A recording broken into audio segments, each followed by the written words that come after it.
Hi friends. இது திங்கட்கிழமை evening வந்து எப்பவுமே வந்து மார்னிங் ரொட்டீன் தான் வந்து ஷேர் பண்ணியிருக்கேன். ரொம்ப நாள் ஆச்சா, சரி ஈவினிங் ரொட்டீன் வந்து உங்க கூட ஷேர் பண்ணலான்ட்டு.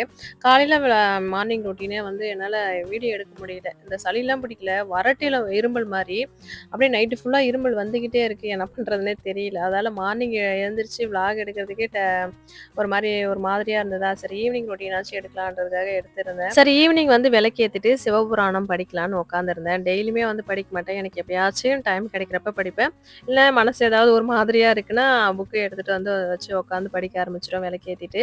இந்த புக்கு வந்து எங்க கிடைச்சுன்னு ஒரு சிஸ்டர் வந்து கேட்டிருந்தாங்க. கோவில்ல வந்து ஒரு அப்பா தான் வந்து குடுத்துருந்தாரு. ரூ. 90 ரூ. 90 தான் நெனைக்கிறேன். அந்த மாரி தான் வாங்கியிருந்தேன். இதுல வந்து பார்த்தீங்கன்னா, எல்லா பாட்டுமே இருக்கும். எல்லா மந்திரமும் இருக்கும். எல்லாமே சேர்ந்த மாரி இருக்கும். அதனால இந்த புக்கு வந்து படிப்பேன். இடறினும் தளரினும் அந்த பாட்டு வந்து படிப்பேன். சிவபுராணம் படிச்சு முடிச்சுட்டு, அதுக்கப்புறம் இந்த திருநீர் பதிகம்ன்றது அதெல்லாம் எனக்கு ரொம்ப புடிச்சது. அத வந்து முடிஞ்சா டைம் இருந்ததுன்னா படிப்பேன். இல்ல ஒரு 2 மட்டும் படிச்சுட்டு முடிச்சுட்டு, அதுக்கப்புறம் இருக்கிற ரொட்டீன வந்து செய்யறதுக்கு தான் டைம் இருக்கும். நாளைக்கு வந்து கீரை பொரியல் செய்யலான்றதுக்காக காலையில வந்து கீரை கிளீன் பண்ணி அதுக்கப்புறம் கட் பண்றதுக்குள்ள டைம் ஆயிடும். அதனால வந்து கொஞ்சம் ஈவினிங்கே வந்து இப்பலாம் வந்து கீரையெல்லாம் கட் பண்ணி வச்சுறது. அந்த மாரி தான் எடுத்து கழுவி வச்சுட்டு, அதுக்கப்புறம் டப்பால போட்டு ஃப்ரிட்ஜ்ல வச்சுட்டேன். அரிசி வேற ரேஷன் அரிசி எனக்கு பத்த மாட்டேங்குது.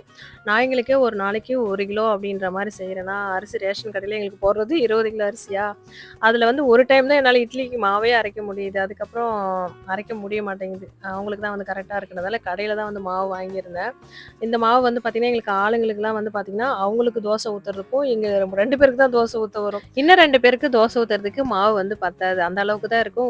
ஒரு பாக்கெட் மாவு வாங்குனா, இப்பலாம் வந்து ரேட் வந்து அதிகமாயிடுச்சு போல இருக்கு. ரூ. 35 வந்து ஆயிப்போச்சு. நானுமே ஒரு காலத்துல இந்த கொரோனா டைம்ல மாவு அரைச்சு சேல் பண்ணியிருக்கேன். ஆனா நான் மாவு குடுக்குறப்ப பார்த்தீங்கன்னா, கொஞ்சம் நெறையா வந்து குடுத்துருந்தேன். இப்பலாம் மாவு வந்து பார்த்தீங்கன்னா, நான் குடுக்குறதுல முக்காவாசி மாவு தான் வந்து குடுக்குறாங்க. கம்மியா இருக்கு. நான் குடுக்குறப்ப கொஞ்சம் 3 கிண்ணம் அப்படின்ற மாரி ஒரு பெரிய கவர்ல வந்து குடுக்குற மாரி குடுத்துருந்தேன். அதெல்லாம் வந்து ஒரு நினைவுகள் வந்து சொல்லலாம். அதுக்கப்புறம் டைம் ஆயிப்போச்சு இவங்களுக்கு சாப்பாடு போடுறதுக்காக. எப்பவுமே எங்க வேலை எல்லாமே கிச்சனுக்கு கிளீன் பண்ற வேலை எல்லாமே முடிச்சுட்டு தான் அவங்களுக்கு வந்து சாப்பாடு வந்து போடுவேன். இன்னைக்கு வந்து பார்த்தீங்கன்னா, கொஞ்சம் டைம் இருந்தது. சீக்கிரமா வேலைய முடிக்கணுன்றதுக்காக சீக்கிரமா சாப்பாடு போட்டு கிச்சன கிளீன் பண்ண ஆரம்பிச்சுட்டேன். இந்த பாத்திரம் கழுவுறது மட்டும் பார்த்தீங்கன்னா, எனக்கு இந்த நைட்ல வந்து ஒரு 3 வாட்டி வாச்சு கழுவேன். ஒரு 7 மணிக்கு ஒரு வாட்டி இந்த லஞ்ச் பாக்ஸ்லாம் இருக்கு இல்லையா? அத வந்து கழுவேன்.